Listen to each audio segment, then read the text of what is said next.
Indian diplomat unsafe in Canada, says Jaishankar. Today I am actually in a situation where my diplomats are unsafe going to the embassy or to the consulates.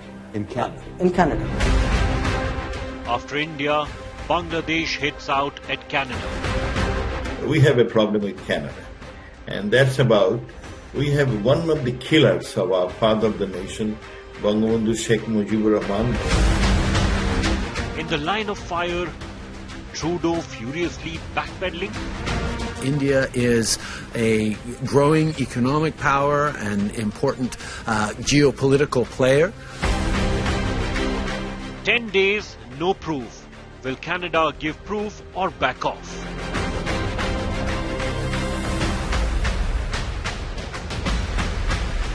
Canada safe haven for terrorists? Top focus on India first.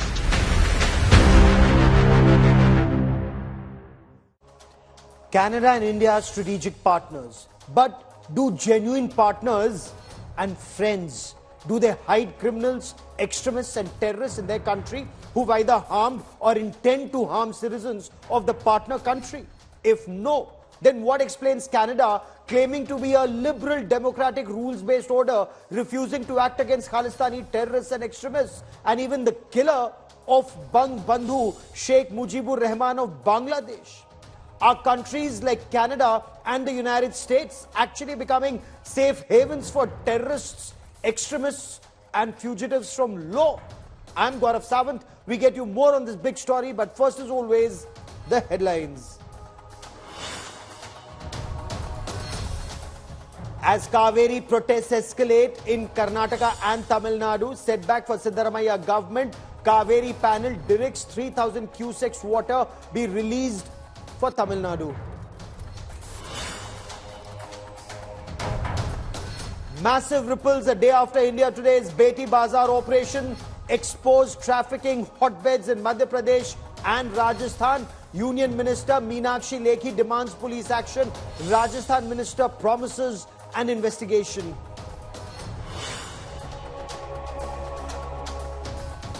Pakistan Cricket Board chief makes an outrageous and unsporting comment. Despite India rolling out the red carpet for Pakistan's cricket team, the PCB chief calls India Dushman Mulk or enemy country.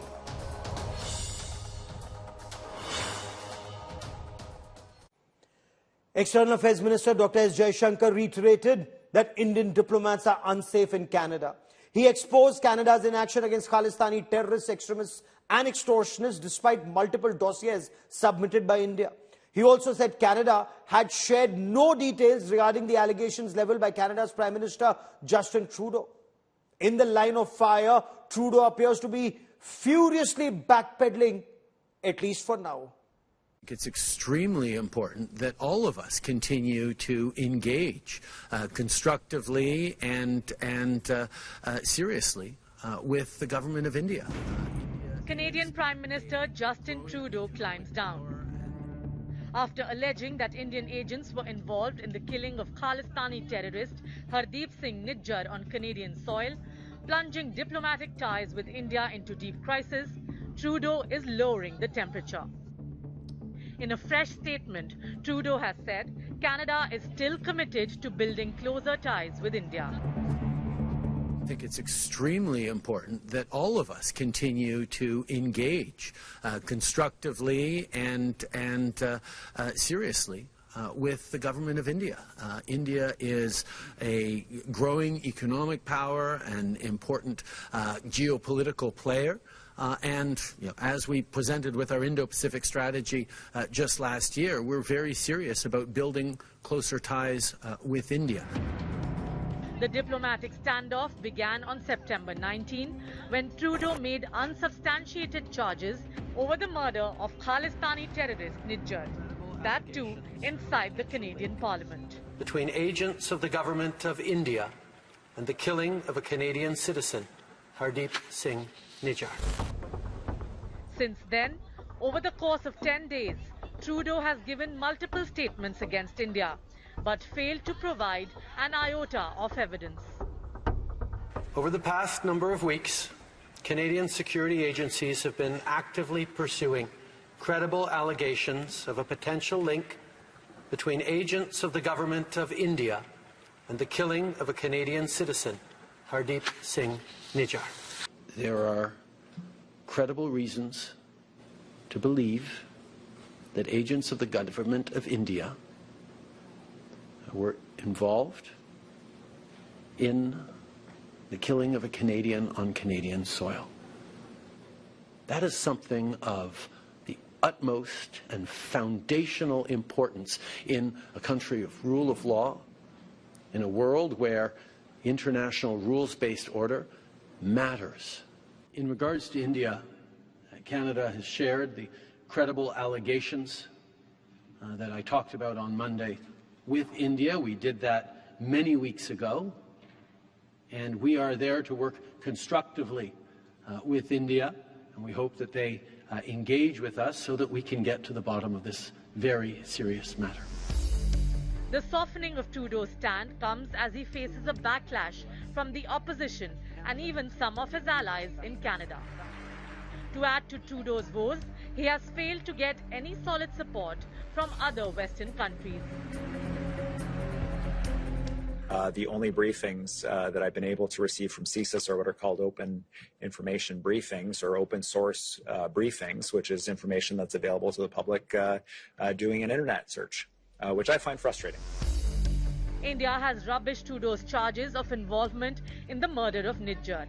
The Narendra Modi government, in turn, has put the focus on how Canada has sheltered Khalistani terrorists working against Indian interests.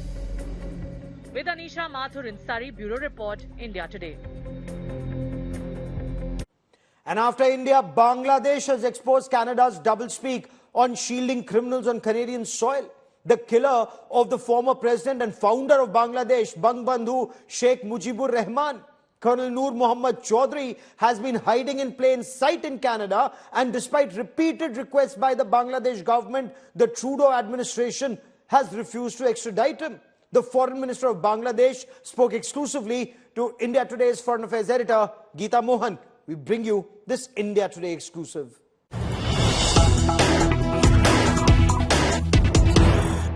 The fact that there are concerns that India and Bangladesh have with regards to terrorists, how much do you think Pakistan uses them against India and Bangladesh?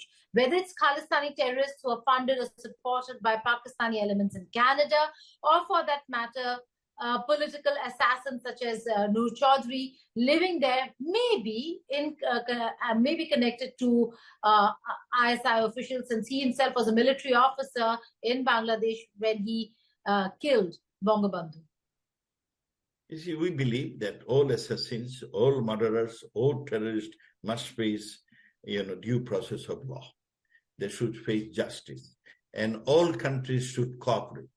Doesn't matter. You see, all countries. These are some fundamental things. In those fundamental things, other small national interests they should overlook, and here we should all be together.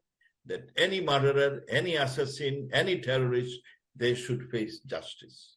Does not matter whether Pakistani or Indian or Bangladeshi or, any country, Canadian, all terrorists must face justice. Right. On that note, Minister Mohan, thank you so much for joining us here on India Today and sharing perspective on how countries should be looking at terrorists, political assassins. I hope I could answer you because I didn't hear everything very accurately. No, you did. Just at the question on Pakistan's involvement, it seemed like you just wanted to talk about the larger picture. But is there any comment that you want to make about Pakistan's involvement in terrorism and supporting these terrorists?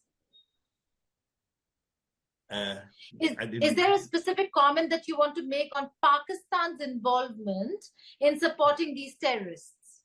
Yeah, we discourage all countries to, protect terrorists. We don't want any country should be a safe haven for any terrorist. Doesn't matter what.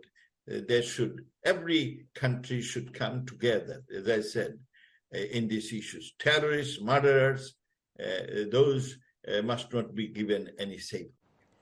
And for more on this, let me bring into this conversation Shamsher Chaudhry, former Foreign Secretary of Bangladesh. Ambassador Chaudhry, as always, welcome on India First. Sir, we want to understand from you, how long has Bangladesh tried to have the killer of Bangbandhu Sheikh Mujibur Rahman extradited from Canada? In fact, one from Canada, one from the United States, sir. I think he went there sometimes in the 1990s, late 1990s. And what we understood that he had sought asylum in Canada, but the Canadian authorities have never clarified any information on him, whether he has sought asylum or he has been given asylum. They say this is as per their law or as per their practice, they're not obliged to provide information to a foreign country. Now, the issue here is it is not just any person. It is a person who has been tried in a normal court in Bangladesh, found guilty, convicted of murder, and and so we hear that he's in Canada. Now, this practice of providing shelter to such people, I feel that goes against the principles of rule of law, which the Canadian government has been saying very proudly that we follow rule of law, etc., etc., etc. Oh, absolutely, sir. And this is after due process of law was followed in Bangladesh. And not just that, Colonel Chaudhry has apparently confessed he killed Bangbandhu.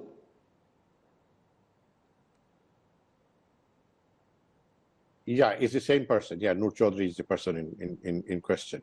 You know, our foreign minister has said in his interview that Bangladesh government has been, even at the highest level, Prime Minister Sheikh Hasina has spoken with Prime Minister Justin Trudeau a number of times on this. And at one time it looked Justin Trudeau was willing to be cooperative, but since then there has been no follow-up from the Canadian side. This has been part of every dialogue Bangladesh government has had with the Canadian government over the last decade or even more than a decade. But the response from the Canadian has been one of silence. And what has Canada's response been? If requests have been made at every level, whether it's diplomatic or the level of Foreign Secretary, Foreign Minister, and Sheikh Hasina, the head of government herself, what's the response from the Justin Trudeau administration? Well, as far as I understand, and as the Foreign Minister said in his interview, that we don't provide or disclose information or whether somebody has sought asylum or not. I mean, they're not willing to even state that Mr. Chaudhry is in Canada. But there is evidence that he is in Canada. And the fact that it's like providing shelter to killers, whoever they have killed or whoever the killer is. But in this case, it is the group of people who has not only killed the head of state of Bangladesh in 1975, but also family members, including a young child of 10 or 11 years old. Shocking. So would Canada do the same if some Canadian citizen who's carried out a murder in Canada and sought shelter in Bangladesh and we refuse to provide information? Would Canada be happy with that? I don't think so. And Ambassador, does this reflect Canada's perhaps contempt for other democracies, contempt for due process of law in Asian democracies? Well, I don't think Canada applies this law for Asia alone. I think they do it for everybody, every country in the world. Now, I remember when I was in our High Commission in Canada in the mid to late 1980s, one incident involving an American convicted killer who was waiting to be executed. He managed to escape from the prison off with the prison van or whatever, and entered Canada illegally. And he was traced out. And the Americans identified him, the Canadians identified him. The Canadians said that, sorry, because he's going to face death sentence in America, we will not hand him over to you. But in that case, the Canadians agreed or accepted that that person is in Canada. And under American pressure, if I remember right, that was way back about 30 years ago. If I remember right, the Canadians finally, under American pressure, agreed to imprison him without parole. So it's like one standard for the United States, something else for Bangladesh or any other country. Now, the American person was he was a plain killer. He was convicted of killing some young girl or something like that. But the Canadians, under American pressure, agreed to arrest him and put him behind bars without parole for the rest of his life. You're absolutely right, sir. And we will track this story very closely. But for joining me here on India First, Ambassador Chaudhary, many thanks. It's day 10 of the India-Canada diplomatic deadlock after that statement made by Canadian Prime Minister Justin Trudeau. And India Today is the only channel to have reached that Gurudwara in Surrey where terrorist Hardeep Singh Nijjar was shot at 50 times on the 18th of June. We've not only found out that pro-Khalistan posters and flags are still there at this Gurudwara. There are also posters targeting Indian diplomats. They've also not been removed despite an order of the Canadian government. India Today's Anisha Mathur is on ground zero with this India Today World Exclusive.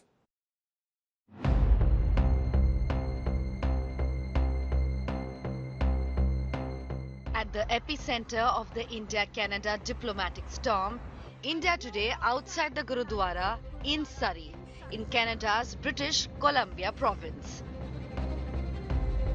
where Hardeep Singh Nijjar, designated as a terrorist by India, was shot dead by two men in hoodie sweatshirts on June 18th.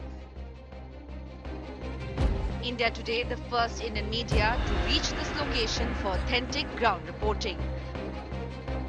Contrary to Canadian news reports, we found that Khalistani flags and posters targeting Indian diplomats have not been removed from the Gurudwara building. On the very other side of the Gurudwara gates, a poster very clearly calling for the assassination of Indian diplomats still very much outside the Gurudwara. While they may have removed a couple of the posters, the rest very clearly still exist right here. Surrey's Guru Nanak Singh Gurudwara, Nijjar led the administration of this sacred site from 2019 until his death on June 18th. The Canadian law is very clear that while you can protest, while you can ask for a referendum, calling for violence or incitement of hatred against a particular group of people, an identified group of people, is not allowed under Canadian law. Canada pointed fingers at India for the murder that took place outside the Surrey Gurudwara. India has rejected the accusations from the word go. The Indian media and the Indian government, as well as the Canadian government, must ask, why are these posters calling for assassination of Indian diplomats still up in the Gurudwara at Surrey, right here behind me? Anisha Mathur bringing you the reports from the ground from Surrey, BC, for India Today.